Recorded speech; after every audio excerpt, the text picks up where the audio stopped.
This episode is sponsored by Lake Monster Details, producing the legacy line of Don's Light and Magic parts, offering upgrade parts and decals for accuracy, special effects, and lighting. Visit www.lakemonsterdetails.com and make it glow.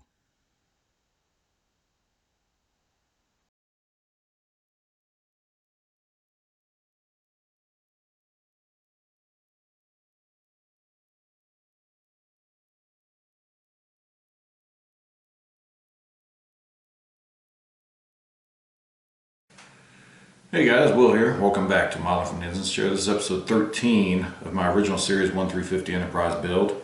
And as you can see, since the last episode, I've done a lot of work on it, made a lot of progress. Yesterday I pretty much finished up the secondary hull. I got all the window masks in place, did a primer coat of black to make sure that I blacked out all the light leaks. And then I did a primer coat of gray so that I wouldn't have to put so many coats of my final color here to get this model covered. And so I got that done.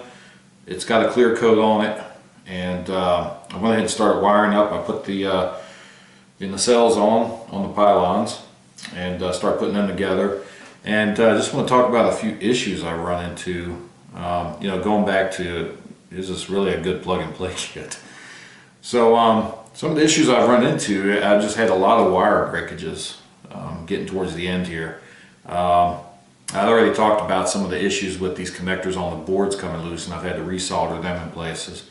But now I've had issues with, I had one of the control boards that does your lights for the buzzards. I had a wire break off the back, so I had to go and resolder that. And then I had a wire break off the back of the motor, which I soldered those in, but the wire broke. So had to resolder that, and then I had an issue with the connectors. Now the connectors for the plugs, let's see if I can get that on camera, look like that. And this one of the wires broke off the end there, where it connects to the buster collector. So rather than take a chance of that failing again, I just went ahead and clipped it off, and I've got it wired in place, and I'm just going to direct wire it. I'll solder these, and then I've got some heat shrink tube that'll go over it. And we'll have those in place, and that'll be a permanent connection. That way I don't have to worry about it coming loose or breaking again. But I've got the pylons about done. I've got the end caps ready to go on. So I will, let me see the light passes through there, so I'll get those all done, and we'll do a light test on that as well. But just had a couple issues with the wires breaking on this, and it's not very good if it's supposed to be a plug and play and you're not comfortable doing soldering. You'd have to learn to solder real quick, because some issues with the connectors there. But again, that's something I'm hoping they fix when they do the re-release, and hoping to take a look at that once they get that worked out and get that new release of the lighting kit for this put out. But what I'm going to do now is, as you can see, I've got my wires, I've got my control board out here. I just plugged in the buster collectors and the lighting in the nacelles to make sure I tested them before I seal them up. So what I'm going to do is I'm going to go get my soldering iron. I'm going to get these leads soldered up, the heat and shrink on them, and we'll get this installed in the nacelle here, and we'll go from there. So give me a minute, we'll be back. Alright guys, so I've got these two wires soldered, and what I'm going to do now is slide this heat shrink over.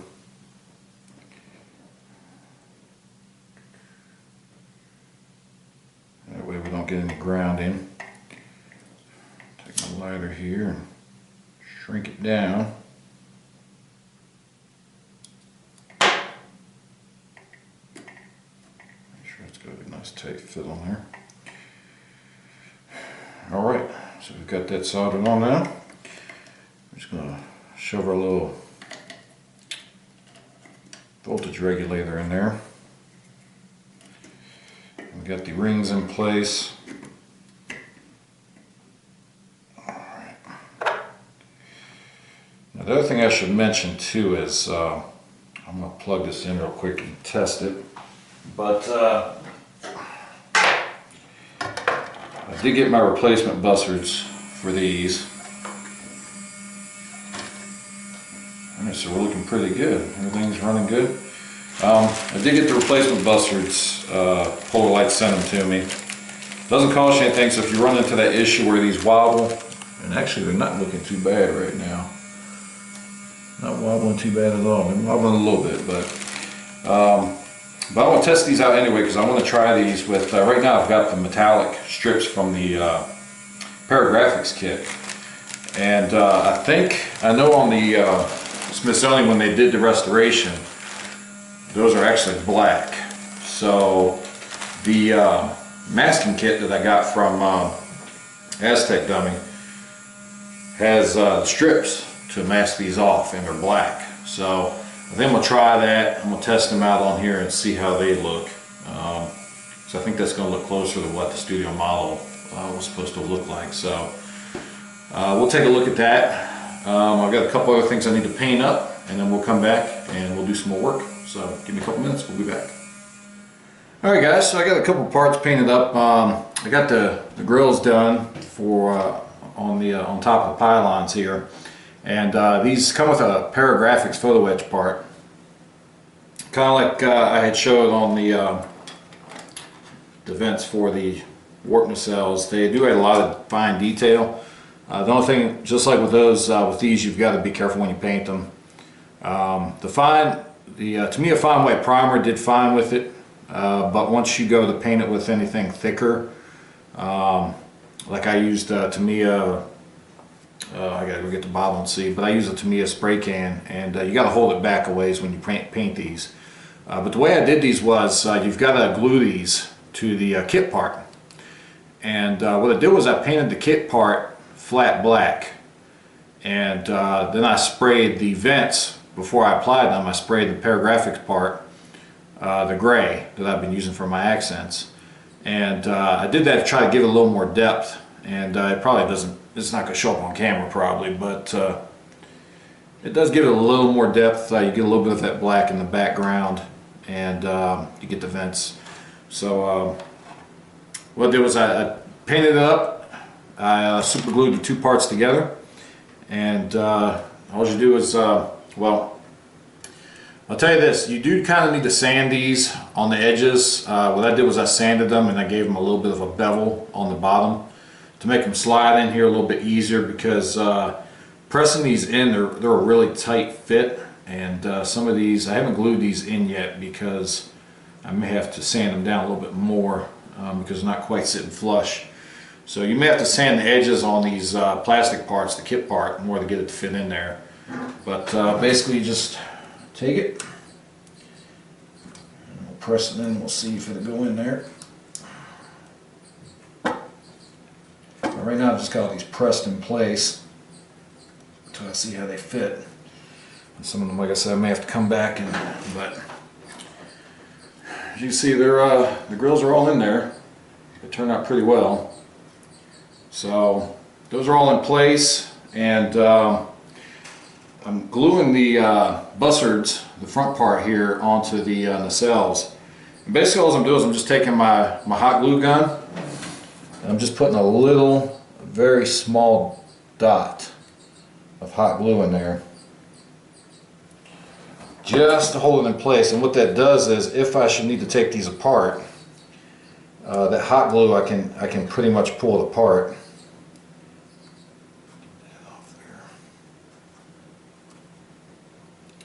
But the hot glue will let me pull it apart a lot easier than if you use like a super glue or model glue. But you could probably use those in small amounts and still be able to pull it off. I think this hot glue might come off just a little bit easier. I'll just hold it there till it sticks.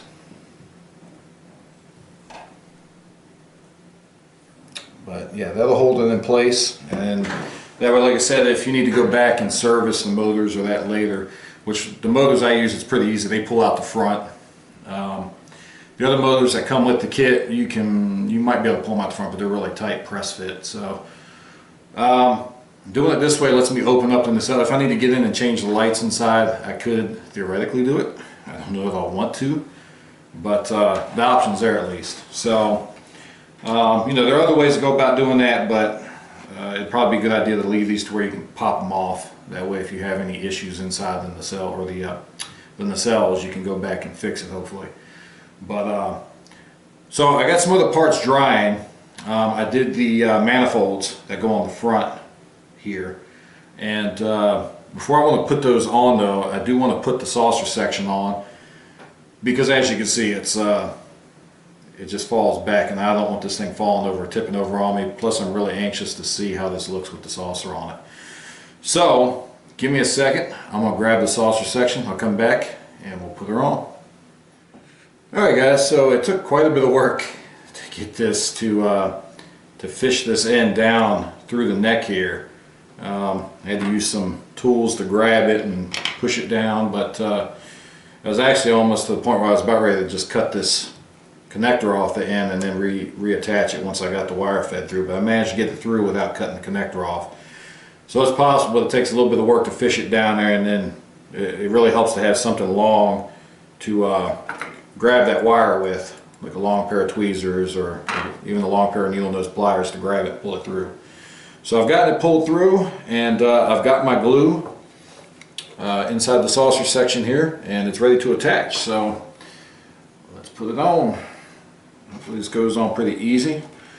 Pull the cord out, so pull the neck a little closer.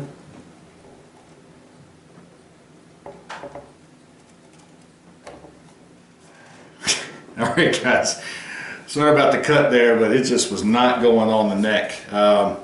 It was, what I ended up having to do was I had to, on the front where it connects to here, I had to take off some material in order to get her to fit on there.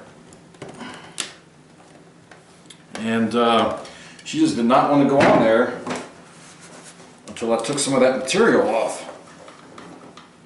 So now we're going to slide her down on here, hopefully without cracking anything.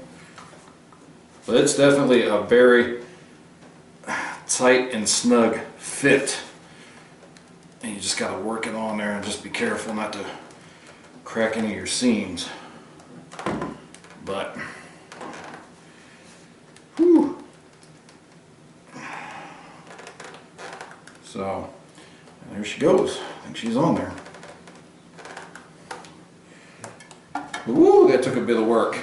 So just be wary to do a test fit before you try to put it on there, because like I said, I had to take quite a bit of material off the very tip of the top of the neck there in order to get it to even start to fit on there. So just a word to the wise, just take your time with it. If you got to take a little material off, take a little material off. But yeah, she's seated on there now. I'm going to have to do a little touch up right there. But there we go. She is together. So now all that's left is do a little bit of some of the final little details. Then I got to do the finish up the decals on the secondary hull and on the warp nacelles. I got a couple little areas I got to paint still. I got to paint these nubs here, and I got to put my grills in place for the warp nacelles, which these will just fit in place here.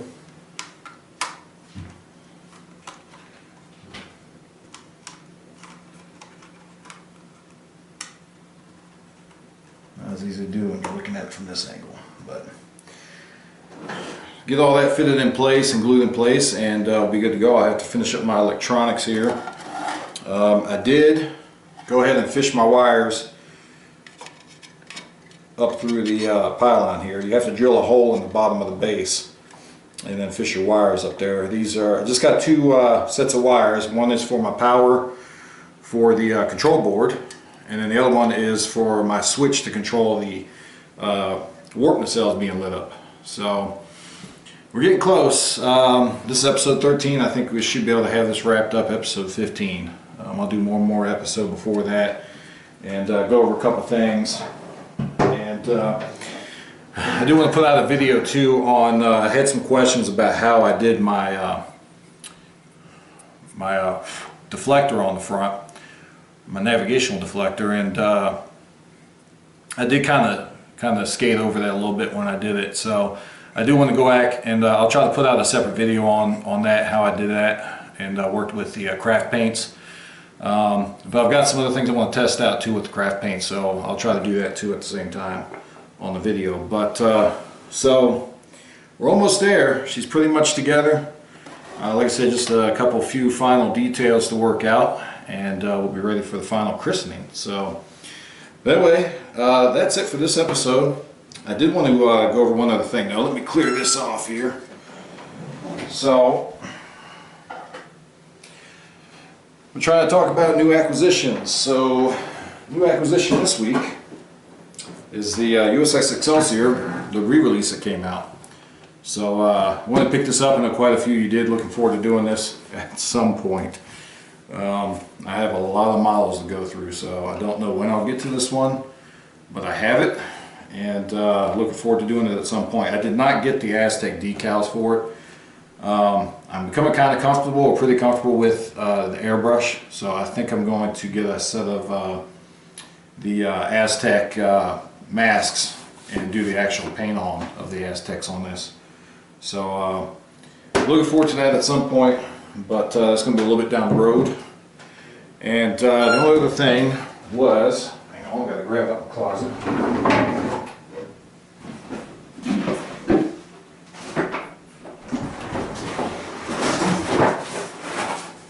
Now,